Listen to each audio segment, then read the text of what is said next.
Welcome to this class of the State Library of Iowa's endorsement program. This class about successful hiring is part of the HR and volunteer management course. I'm Mary Ann Morey, Central District Consultant for the State Library of Iowa.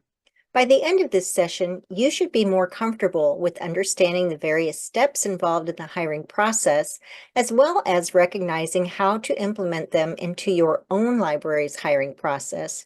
You should be able to look at whatever process you currently have and make some improvements based on what you learn here. Your main goal in the hiring process is to find the best person for the job. Libraries are successful when they have people working in them that are devoted to providing great service to their patrons. If you have an HR department in your community, you definitely need to contact them and work through the hiring process with them. As always, there is a connection with public libraries' roles and responsibilities to the state library's accreditation standards. Two prominent standards that tie directly with hiring include the ones on this slide. Standard number 2 addresses the library board's responsibility of hiring the library director. Your library's ordinance also likely gives the board this authority. While this class is designed with directors and library managers in mind, your library trustees may also benefit from watching this training if they anticipate hiring a director in the near future. Realize that library boards are only responsible for hiring the library director.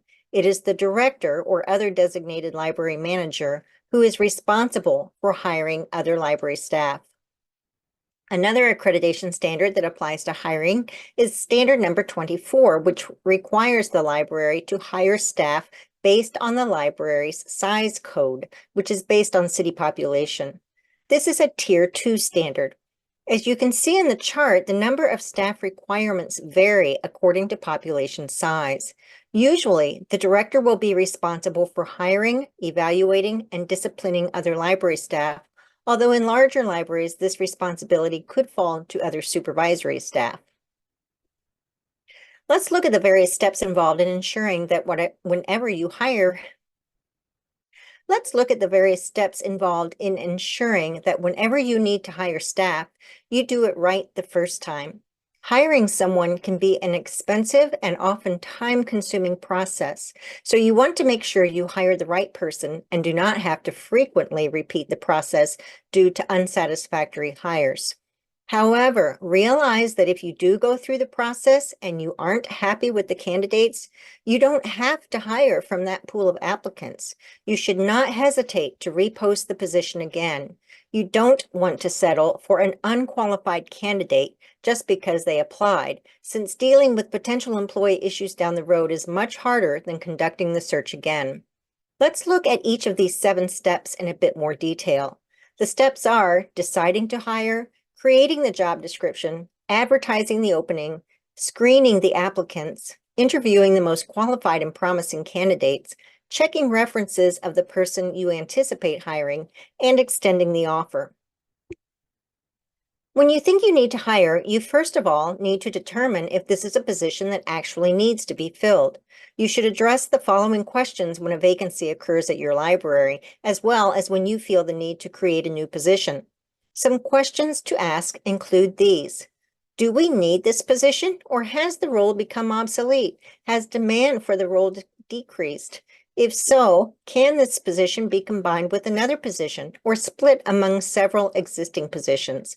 In other words, are the tasks great enough to require a separate position to do them? Or can those tasks be combined and parted out to other employees, or perhaps combined with a newly created position? Can we afford it? Be sure to calculate all employee costs, including not only salary, but also taxes and insurance aspects.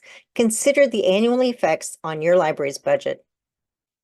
Tied along with that last question is this one. Will we see cost savings in hiring someone new?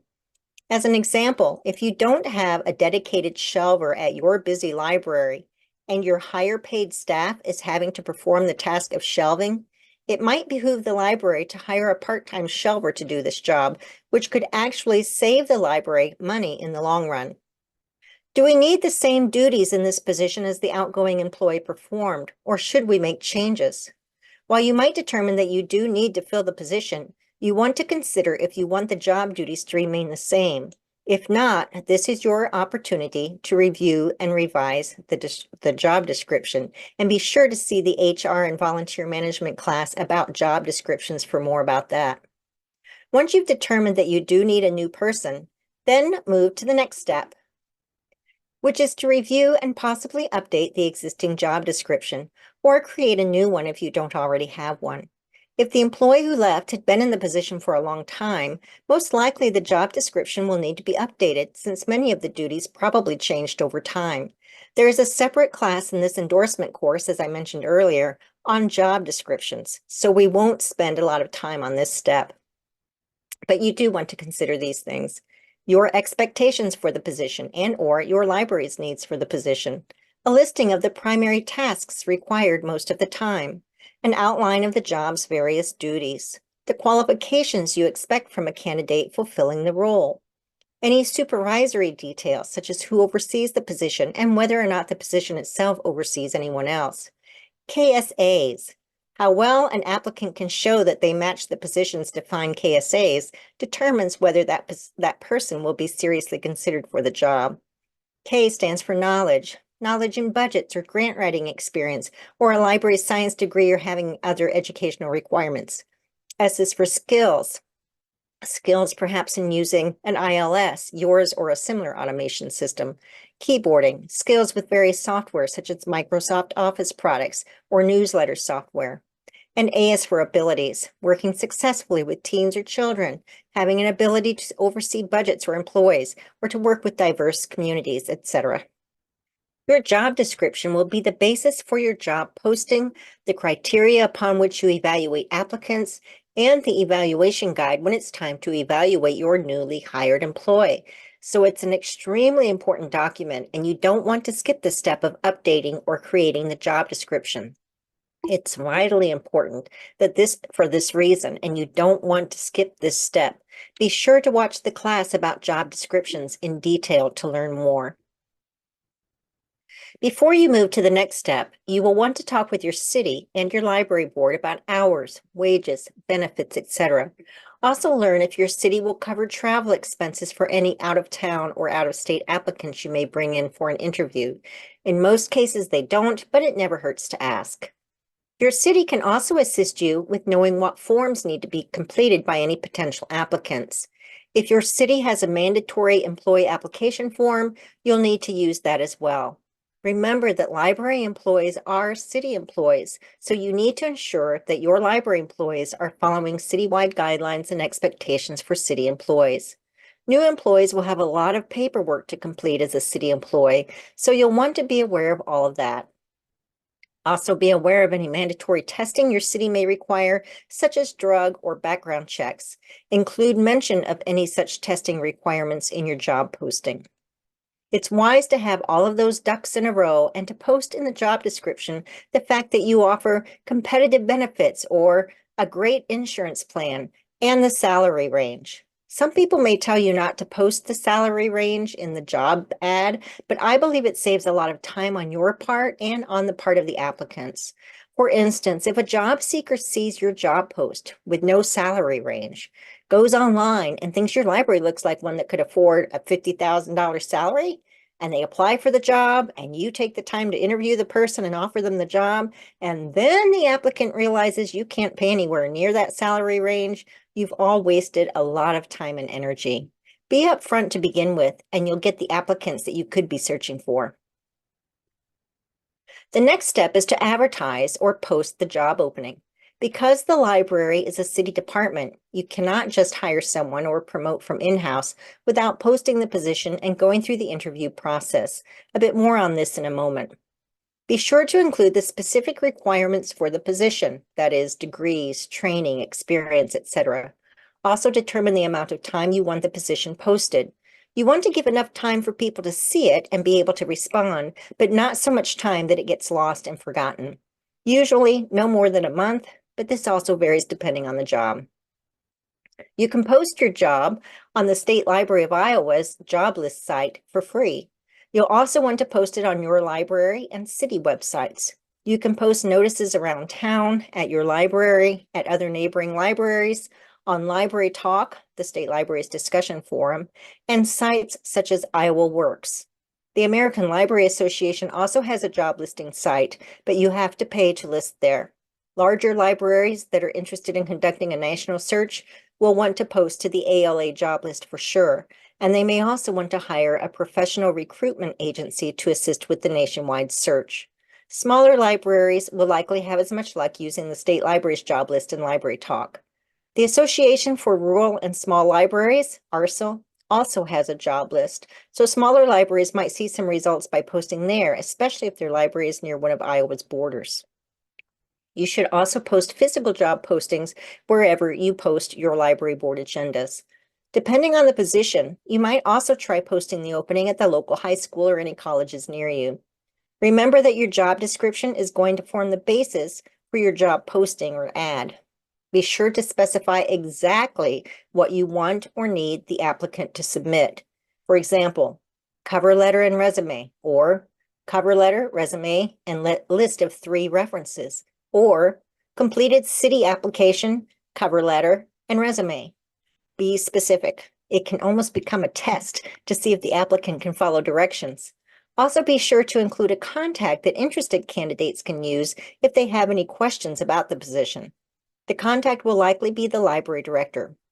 However, if the library is hiring for the director's position, the contact will probably be the library board president, or it could be the city's HR director if you have one. Your job opening must be publicly posted due to Iowa's Veterans Preference Law. Integral to providing equal employment opportunities is a practice of openly advertising all available positions. While there is no statute or regulation that explicitly mandates such advertising, the Veterans Preference Law in Iowa Code Section 35C.1 requires cities to post a public notice of the application deadline to fill a public job at least 10 days prior to that deadline. The posting requirement is the same as for posting meeting agendas in that the notice is to be posted in a prominent place which is easily accessible to the public and clearly for that purpose. The fact that a city has advertised for a position in a newspaper or other publication does not fulfill the posting obligation of the statute. While posting is the legal requirement, advertising open positions on the city and library's website or on profession-specific websites such as the state library's job list can still be a good way to secure a large pool of qualified candidates. After the application deadline has passed, you will then begin the process of screening your candidate applications. Any applicants who do not meet the basic requirements of your job posting should immediately be removed from consideration. For instance, if your job posting required a bachelor's degree or required 3 years of public library experience, you will remove any of the applicants who don't meet those minimum requirements. From there, you will need to review the applications to see which ones seem most promising. Perhaps make piles of no, those who don't meet applications, those who don't meet requirements or make best first impressions, maybe those that could be promising, and yes, those that you believe would be ideal candidates and whom you definitely want to interview. Before you move on to the interview process, you have some additional work to do. Once the job ad is posted, you'll want to start working on what you will ask in the interviews or in any preliminary questionnaires. This is a very important step in the success of any new hire. In another class within this course, the one titled HR and the Law, there is a lot of good information about legal versus illegal interview questions and other legal considerations of the hiring process. There are a lot of laws around hiring, and you need to be aware of them. Many laws deal with interview questions, so you want to be careful what you ask and make sure you ask the same questions to each person you interview. The best way to ensure you are asking the same legal questions is to develop a list before you start the interview process, and then make sure each person involved in the process has a copy and understands what they can and cannot say or do. You can also use a rubric that you may have developed for the candidate selection process to track good responses during the interview process. You want to ask questions that don't allow for simple yes or no answers. You want the candidate to answer in thoughtful, complete sentences that highlight their strengths or weaknesses, including giving examples. This successful interviewing guide from Iowa Workforce Development is a terrific tool to consult prior to your interview process. You can find the guide on their website or search for it online. The guide includes a lot of information about the hiring process, including sample interview questions, things to be careful of during the process, as well as a sample job application. Another good resource to help you with the hiring process is the State Library's Public Library Compensation Toolkit. This resource includes many helps, such as developing a job description, as well as some interview questions that could be appropriate for a director interview. The questions can be modified to fit with other positions for which your library may be hiring. This resource is freely available on the State Library of Iowa's website. As mentioned earlier, realize that some questions are illegal. However, you may be able to obtain the basic desired information by rephrasing the question. Instead of asking, "Can you, after being hired, verify your legal right to work in the United States?" you might instead ask, "Are you a U.S. citizen or otherwise eligible to work in the United States?" This question must be asked of all applicants, not just those whom you think might not have that eligibility. You cannot ask any questions pertaining to the applicant's age, although you could ask about the applicant's eligibility to work the necessary hours of the position for which you are hiring. While you cannot ask any questions about the person's family status, you can say, "This job requires some overtime," and ask, "Are you able to commit to that fact?" Or you could ask, "Would it be a problem if you were asked to work overtime or weekends?" You cannot ask about any clubs or organizations the applicant belongs to, but you can ask them if they belong to any professional organizations they feel are relevant to their ability to do this job, and let them expound. You cannot ask if the applicant has any disabilities.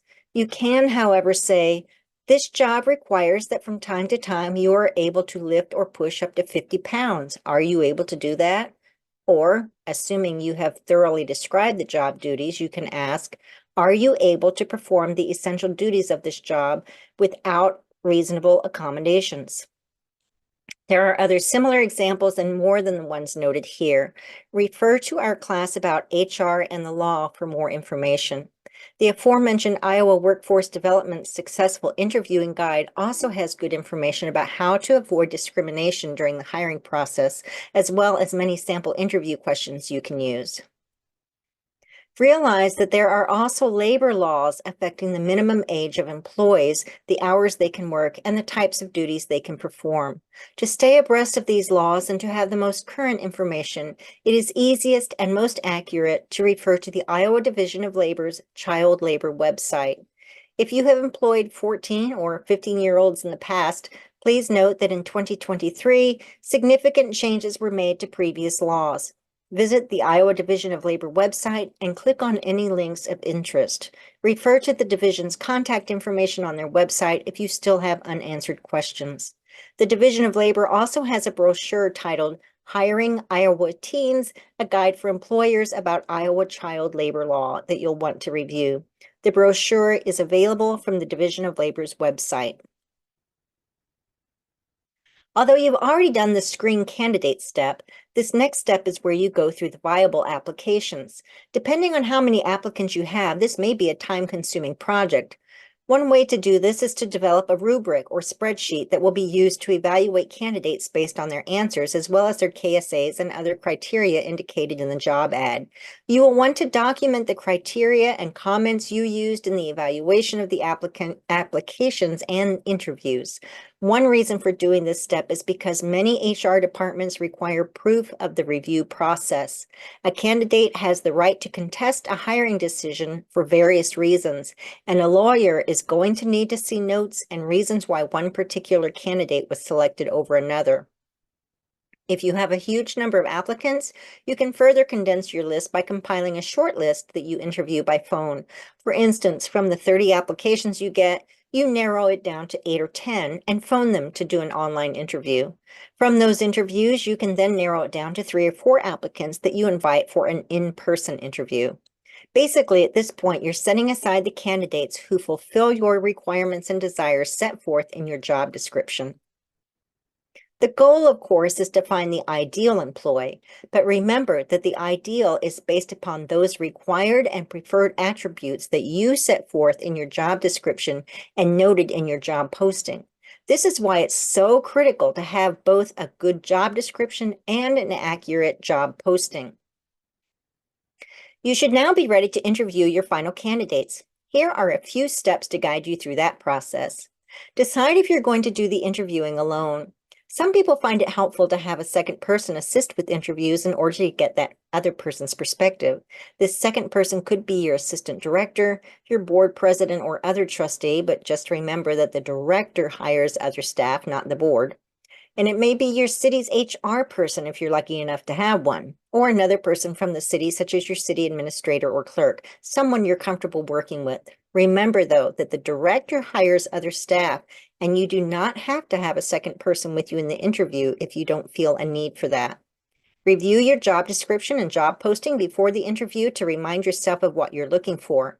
It can also be helpful to have a copy of the job description to give to the applicant at an in-person interview. If you have a hiring team, have the same people conduct the interviews and have them ask the same questions of each candidate. Use your rubric to indicate comments and scores.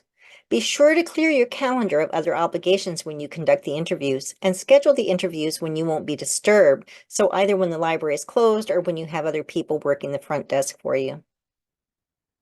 After conducting all your interviews, look at your rubric or spreadsheet and choose your candidate. This may be easier said than done unless one candidate just really shines above the rest. If you have a couple of really outstanding candidates, you can certainly invite both of them back for a second interview in order to help you make the best possible choice. If this is the board hiring a director, then the board will want to make a formal vote to decide which candidate to offer the position to. However, if it is the director hiring another library staffer, the director simply needs to make a decision. You may want to add a plan B to speed things along. In other words, if candidate A declines the offer, you'll then offer the job to the next preferred candidate. Do not announce your decision or make an offer until you have gone through just a few more following steps. Before you officially announce your preferred candidate, you will want to check that candidate's references. Often this is as simple as an online verification. Did the person really formerly work at that other location? Or a quick phone call can likewise help with verification. Take the time to call the person's references. Have a list of established questions you plan to ask those references. Keep the time with that person short. Remember, they're doing you a favor by responding to your questions. Some questions to ask references could include these. Is this person good at working in a team? Does this person have self-motivation? Would you rehire this person? What would you describe as this person's best strength? Assuming you've seen our job description, which of the areas do you think the person may have the most difficulty accomplishing? Realize, though, that in many cases, particularly in contacting the applicant's former employer, the only information the reference can provide is that the applicant worked there from this date to that date. That doesn't mean they were a bad employee. It's just an HR rule that many cities or businesses follow. Assuming you've received good references about the candidate, it's now time to offer the position to your preferred applicant. The initial offer can be done via a phone call, but you will also want to send a follow-up hiring letter via email or postal service. The original call will be made by the director if hiring other library staff, or likely by the library board president if hiring a director. Ideally, it will be made by someone the candidate has already corresponded with and/or will remember from the interview process. The hiring letter will simply state in writing the fact that you were hiring this person as whatever the job title of your library, the start date, the fact that it's full-time or part-time, salaried or hourly, the approximate number of hours of work expected each week, and the pay scale. It might also list benefits. Talk with your city about such a letter and verify again that you have all the details correct before contacting the winning candidate. Once the applicant agrees to the offer, you will need to notify the other applicants, including all who applied, that they were not selected for the position. A form email, although not particularly appreciated by recipients, can suffice. For those candidates you personally interviewed, a more personal email or a phone call may be the way you want to contact them. Establish a 3-month, 6-month, and/or 1-year evaluation period for your new hire. It is often recommended to conduct a 3-month or at least a 6-month evaluation during the employee's first year. Let the employee know about these evaluations in advance of the hire. In fact, some libraries stipulate a probationary hire period of 3 to 6 months. It is in your best interest to have a probationary period. If, for any reason, the relationship with the new hire doesn't work out, you can terminate at the end of this period without too much ramification. If you are having problems and don't take advantage of a probationary period, then the process to terminate an employee becomes much harder.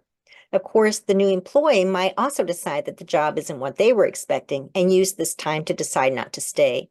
It works both ways. Be sure to consult with your HR expert or city attorney when establishing a probationary hire period. Once your candidate has accepted the job offer, you'll conduct any required background checks or drug screenings, depending on your city's policies for new hires. Make sure you have confirmed these kinds of requirement details before you ever post the job. Also realize that the state law library advises against the library individually conducting background checks if it is not a citywide requirement for other city employees. Specifically, here's what the law library says on the topic. There are no state laws mandating background checks or drug tests for public officers or employees. The library board, when hiring a director, and the director, when hiring other library staff, should follow the city's established processes and procedures. In other words, if there is no citywide policy or municipal ordinance in place affirmatively requiring background checks and/or drug tests, the library should do neither, or it risks a hiring discrimination lawsuit. When these tests are required by an employer, they are administered only to the prevailing candidate after that candidate has accepted the offer of employment, conditional, of course, on the assumption that they will pass the tests. So the tests are not given to every applicant, just the ones to whom an offer is made and subsequently accepted. Here's a step not noted in our earlier slide. You will need to acclimate and train the new employee. Standard number 25 states that a planned orientation program is needed for all employees. Your district consultant can assist with general questions and even with helping you design a training outline. If it's a new director that your library has just hired, your district consultant should be notified immediately in order to set up new director orientation. Training for the new employee should also be established prior to the employee's arrival. Who will provide it? What will you include? Prepare a packet of information for the new hire that includes things such as library policies and procedures book, calendar of events, list of coworkers and contacts. New library directors will need much more information as part of their orientation, such as location of contacts regarding the building and assorted systems, HVAC, alarms, etc. Copies of past director reports and board minutes, and your state library district consultant's name and contact information. In a blog posting from Talmundo.com about new hire orientation ideas, the blog mentioned these 3 main guidelines. First, be organized and clear. Know what you're going to cover and when. Express expectations clearly and confirm that the employee understands what you're saying. Second, if you have other employees, make sure they know the new person is arriving and have them assist with part of the training. Third, remember that the first days are all about setting and confirming expectations. For example, establishing the employee's start time, acceptable times of using personal phones, dress codes, etc. Here's a sample 1-week employee orientation plan that could meet Standard 25. It could be tweaked as needed for any size library or position, although many of these steps will be necessary for most all employees. Day 1 will include introductions to people and the organization. Day 2 includes fundamentals of librarianship, reviewing foundational concepts such as intellectual freedom, patron privacy and confidentiality, customer service expectations, etc. Day 3 can cover the library's automation system or other technology aspects. Day 4 might be on-the-job training, partnering the new employee with a seasoned employee, and Day 5 could serve as a review. This is a quick, only 1 week orientation. Depending on the employee's previous experience, the position for which the new employee was hired, and your library's needs, the training might take 2 weeks or even 1 month. But generally speaking, the categories noted will need to be covered at some point during the allotted orientation timeframe. Be sure to allow the new employee time to digest all of the information, to watch any training videos, or to read any documents or handbooks. Now can also be the time to set goals with your new employee for the upcoming review period, either a probationary period, which is usually 3 to 6 months, or for the upcoming year. By setting mutually agreed upon goals, the new staff member has a very good idea of your expectations and of what the job will be like during this time. Goal setting is more thoroughly discussed in the endorsement class on performance evaluations. While it might seem like a lot of steps and a lot of time to go through this thorough hiring process, by carefully approaching and completing each step along the way, you can be better assured of hiring the best possible employees for your library, which helps ensure that your public will receive the best possible library services. This concludes our class about successful hiring.